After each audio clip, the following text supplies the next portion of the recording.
Assalamualaikum warahmatullahi wabarakatuh. Perkenalkan, nama saya Aska Kalista, kelas 4 ABKI, Fakultas Dakwah dan Komunikasi. Video ini saya buat untuk pembuatan tugas entrepreneurship, yang dimana tugasnya menjelaskan kembali materi yang telah diberikan oleh Bapak. Konsep dasar entrepreneurship: pengetahuan tentang wirausaha atau entrepreneur yang telah ada sejak Richard Cartillon memperkenalkannya pada tahun 1755. Istilah kewirausahaan sudah dikenal di luar negeri sejak abad ke-16, tetapi di Indonesia ini baru dikenal pada akhir abad ke-20. Sejak tahun 1950, beberapa negara seperti di Eropa, Amerika, Kanada telah mulai mengeksplorasi pendidikan kewirausahaan. Pada tahun 1970-an, banyak universitas mulai mengajarkan kewirausahaan atau manajemen bisnis kecil. Pada tahun 1980-an, hampir 500 sekolah di Amerika Serikat telah menyelenggarakan program pendidikan. Di Indonesia, pembelajaran tentang kewirausahaan baru-baru ini hanya tersedia di beberapa sekolah atau perguruan tinggi tertentu. Namun, dengan perkembangan ekonomi dan tantangan seperti krisis, pemahaman tentang kewirausahaan memulai pendidikan formal atau pelatihan telah mulai perkembangan di seluruh lapisan masyarakat. Selanjutnya, dalam pengelolaan usaha kegiatan, tujuannya adalah mencari, menciptakan, dan menerapkan cara kerja teknologi dan produk baru. Ini dilakukan dengan cara yang hemat, memberikan pelayanan yang lebih baik kepada pelanggan, menciptakan produk yang lebih baik dari yang ada, dan meningkatkan keuntungannya. Dengan kata lain, mencari cara untuk melakukan sesuatu yang lebih baik, lebih efisien, dan lebih menguntungkan. Wirausaha memiliki keahlian yang berbeda-beda, seperti tenaga ahli, perawat, dokter, dan lain-lain. Seseorang tidak dianggap seperti entrepreneur jika mereka bekerja untuk orang lain, karena mereka tidak menjalankan usahanya sendiri. Seseorang yang bekerja untuk lembaga sebagai tenaga profesional memberikan keahlian mereka kepada organisasi, namun mereka bukan entrepreneur karena tidak memiliki usahanya sendiri. Seseorang disebut entrepreneur jika bekerja untuk dirinya sendiri. Artinya, mereka menjalankannya dan mengelola usaha mereka sendiri. Seseorang juga dianggap entrepreneur jika mereka memiliki atau berbagi kepemilikannya dalam lembaga atau usaha bersama orang lain.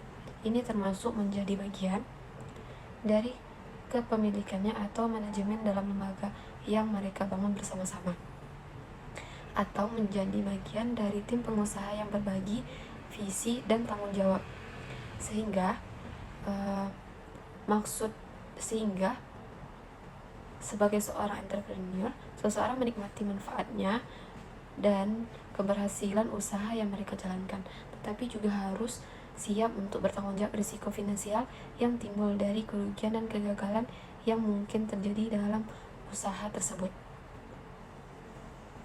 Lembaga pendidikan baik di tingkat menengah maupun tinggi telah menyediakan program-program atau setidaknya mata kuliah kewirausahaan sebagai bagian dari kurikulum mereka. Hal ini bertujuan untuk memberikan pengetahuan dan keterampilan kewirausahaan kepada siswa dan mahasiswa. Seminar-seminar kewirausahaan sering diadakan dengan mengundang pakar dan praktisi kewirausahaan. Tujuannya adalah untuk membangun semangat dan keterampilan kewirausahaan dalam diri peserta seminar, melalui pengetahuan dan pengalaman yang dibagikan oleh para ahli dan praktisi tersebut. Melalui pelatihan, biasanya dalam bentuk simulasi usaha baik di dalam maupun di luar ruangan, peserta diuji untuk menghadapi dinamika perubahan lingkungan. Pelatihan ini membantu meningkatkan keberanian dan tanggapan peserta dalam menghadapi tantangan serta membantu mereka terus memperbaiki dan mengembangkan keterampilan kewirausahaan mereka.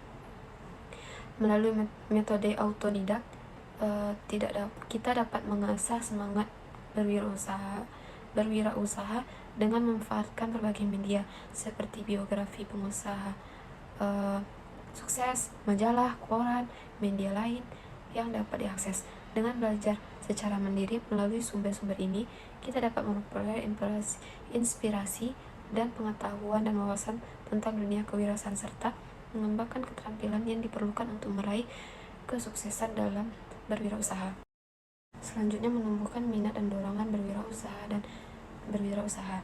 Ada 8 faktor pendorong pertumbuhan wirausaha, yaitu wirausaha sebagai pahlawan atau model yang ditiru, entrepreneurship yang dianggap sebagai model yang patut ditiru, dihormati, dan dijadikan teladan bagi masyarakat. Yang kedua, ada pendidikan kewirausahaan. Pendidikan formal atau informal ini memberikan pengetahuan dan keterampilan wirausahaan kepada individu. Yang ketiga, ada faktor ekonomi dan pendudukan. Kondisi ekonomi dan demografi yang memengaruhi kecenderungan individu untuk memulai usaha, seperti usia dan jumlah penduduk. Ada 4. Yang keempat, pergeseran ekonomi jasa. Perubahan struktur ekonomi yang memunculkan peluang bisnis dalam sektor jasa dengan investasi yang relatif rendah. Yang kelima, kemajuan teknologi iptek. Perkembangan teknologi yang memungkinkan terciptanya inovasi baru dan mempermudah akses pasar bagi usaha baru. Yang keenam, ada gaya hidup bebas. Preferensi individu untuk memiliki kebebasan dan pengatur waktu dan gaya hidup mereka dan mendorong mereka untuk menjadi kewirausahaan. Yang ketujuh, ada e-commerce, the World Wide Web, perdagangan online. Pertumbuhan perdagangan elektronik internet memberikan peluang bisnis baru melakukan platform online. Yang kedelapan, peluang internasional. Ada peluang untuk memperluas bisnis pasar internasional yang memungkinkan pertumbuhan global bagi kewirausahaan. Selanjutnya, menumbuhkan jiwa dan sikap kewirausahaan. Yang pertama, ada percaya diri, memiliki keyakinan, optimis, dan komitmen yang kuat terhadap diri sendiri dan tujuan yang ingin dicapai. Yang kedua, berinisiatif, memiliki energi dan kepercayaan diri untuk mengambil langkah pertama dan mengatasi hambatan dalam mencapai tujuan.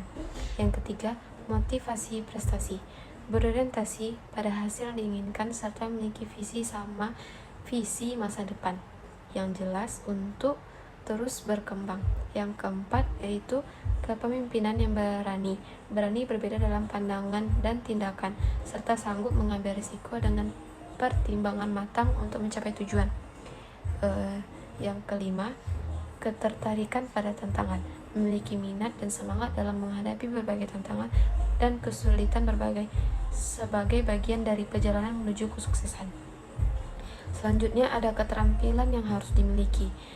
Yang pertama, managerial skill, kemampuan untuk menjalankan fungsi manajemen seperti perencanaan, pengorganisasian, pengarahan, dan pengendalian untuk mencapai tujuan usaha. Yang kedua, conceptual skill, kemampuan untuk merumuskan tujuan, kebijakan, dan strategi usaha dengan memahami gambaran besar dan hubungan antar bagian dalam organisasi. Yang ketiga, human skill, keterampilan dalam memahami dan berkomunikasi dan membangun hubungan yang baik dengan orang lain dalam organisasi untuk mencapai tujuan bersama.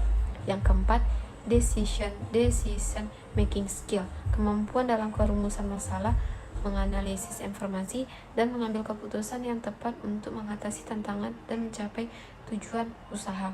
Yang kelima, time managerial skill, keterampilan dalam mengatur dan menggunakan waktu secara efektif untuk menyelesaikan tugas-tugas yang diperlukan dalam menjalankan usaha-usahanya.